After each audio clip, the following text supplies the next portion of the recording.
السلام عليكم ورحمة الله وبركاته. ازيكم عاملين ايه؟ يا رب دايما تكونوا بصحة وسعادة وستر من الله. عايزين ناكل حاجة حلوة، بس عايزين حاجة تكون سهلة وسريعة وما تاخدش مننا وقت كبير ولا مجهود كمان. هنعمل النهارده مع بعض الفطير الكداب. هنعمل الفطير الحلو بالعسل واللبن. حلو جدا جدا زي ما حضراتكم شايفين قد ايه شكله كده طري ومورق كمان وجميل جدا. هنعمله من غير فرد ولا عجن، هنعمله بلفه جلاش زي ما قلت لحضراتكم، سهل وسريع جدا جدا.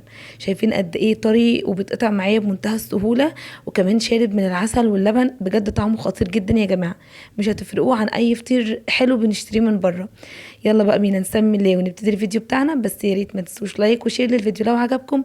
لو اول مره بتشوفونا انا اسمي سعاد، ويلا بينا نبتدي الطريقه.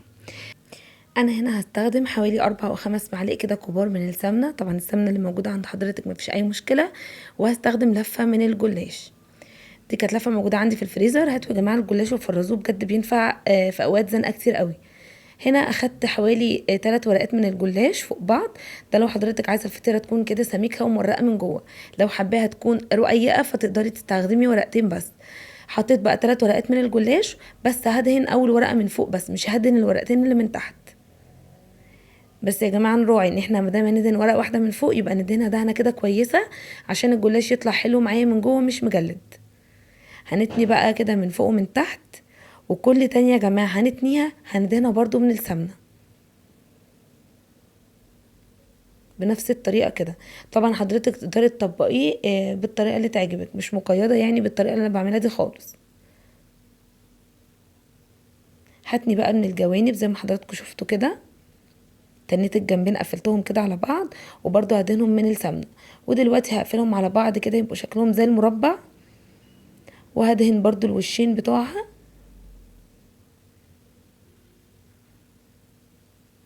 شايفين يا جماعه شكلها بجد عامل زي الفطيره اللي بنشتريها من بره بالظبط، وطبعا مش رخيصه يعني. طبعا احنا نعملها في البيت احلى وانضف واوفر بكتير، وبجد فعلا طعمها تحفه جدا. جربوها وان شاء الله تعجبكم. تقدروا كمان تحشوها كريمه او اللي هي المهلبيه دي او كاسترد، زي ما حضراتكم عايزين. تقدروا تحشوها بالحشوه اللي تعجبكم، وتحطوا كمان معاها جوز هند وزبيب، بتبقى حلوه قوي. هنا بقى خلاص دهنت الوشين بتوعها وكده بقت جاهزه معايا اول فطيره. هعمل معاكم فطيره كمان، وبرده 3 ورقات من الجلاش، وهبتدي ادهن الورقه اللي فوق، وكل تانية هتنيها هدهنها برضو بالسمنه.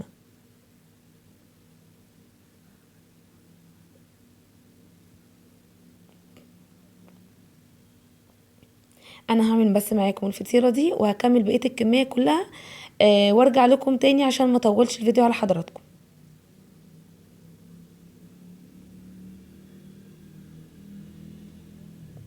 تمام كده يا جماعه. اتمنى منكم لو لسه ما حطيتوش اللايك يا ريت تحطوه. ما عندكوش فكره يا جماعه، اللايك بيدعم الفيديو جدا وبيرفعه وبيخلي اكبر عدد من الناس يشوفوه. متشكره جدا جدا على الكومنتات الحلوه اللي حضراتكم بتكتبوها لي. ربنا يسعد قلوبكم زي ما بتسعدوني يا رب. تمام كده يا جماعه. هقفلها بقى على بعض وكده برضو تبقى جاهزه معانا تاني فطيره. هدهن برضو الوشين بتوعها،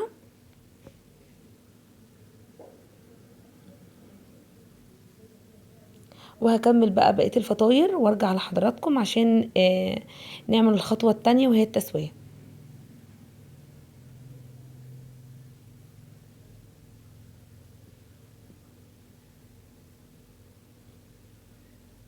هنا بقى عشان نسوي الفطاير بتاعتنا هنعمل ايه؟ معايا كده طاسة على النار، طبعا ما تدهنهاش خالص، انا نسيت وحطيت يعني دهنة كده بالفرشة، وبعدين افتكرت ان انا مش عايزة ادهن، بس خلاص سبتها يعني. فحضرتك ما تدهنياش، احنا كده كده دهنين الفطير بالسمنة كويس جدا. حطيت الطاسه على النار، حطيتها تسخن كويس جدا، وبعدين هديت النار يعني على الهادي خالص. عايزه اسوي الفطير بتاعنا على الهادي عشان يستوي من جوه يا جماعه. ما ننساش ان احنا تانيين كذا تانية جوه بعض، فلازم يستوي من جوه. واول ما ياخد لون هنقلبه. شايفين يا جماعه اللون التحفه ده؟ انا بقى عايزه الفطير بتاعي كله ياخد نفس اللون ده. اول ما ياخد اللون هنقلبه على الجنب التاني عشان ياخد برضو نفس اللون، وبعدين هنطلعه واقول لحضراتكم هنعمل فيه ايه. مش هنستكفى بيه كده بس، لا لسه في خطوه ثالثه وهقول لحضراتكم عليها دلوقتي. وزي ما قلت لحضراتكم بنسويه على الهادي خالص، يعني بنسخن الطاسه وبعدين نحطه يستوي على نار هاديه جدا. هنا بقى الفطير خد اهو لون من الجنبين. هطلعه بقى من الطاسه واقول لحضراتكم هنعمل ايه دلوقتي. هنا معايا كوبايتين من الحليب، حطاهم على النار، عايزاهم يغلوا مش عايزاهم يسخنوا بس، لا انا عايزاهم يغلوا كويس قوي. وهحليهم بمعلقه كبيره من العسل الابيض، واحط عليهم كده رشه من الفانيليا. وما تقلقوش كميه العسل دي مش كتير خالص، احنا بنشتريه من بره يا جماعه بيبقى مليان سكر. فاحنا حليناه بمعلقه كبيره من العسل بس على كوبايتين كبار من الحليب، فما تقلقوش كميه العسل مش كبيره خالص. تمام كده، هيغلي بقى كويس وبعدين هقول لحضراتكم هنعمل ايه. انا هنا قطعت الفطير، طبعا حضرتك حابه تسيبيه سليم زي ما هو مفيش اي مشكله، انا فضلت اقطعه كده قطع صغيره. هبتدي بقى احط عليه الحليب، وانا عايزاه اسقيه كويس جدا بالحليب عشان الفطير يشربه ويطريه لي كويس جدا. طبعا يفضل حضرتك تحطي في حاجه غويطه شويه عشان ما يدلقش كده منك زي ما اتدلق مني. فبرضه مفيش مشكله، انا هبقى انضف دلوقتي مكاني. فبقول لحضرتك يا ريت تحطيه في طبق غويط شويه. طبعا حضرتك ممكن تقدري تستكفي بالخطوه دي وتغطيه، او تقلبيه، يعني بعد ما تدلقي عليه الحليب كله تقلبيه على الوش التاني عشان الجزء اللي من فوق ياخد حليب من اللي في الطبق من تحت.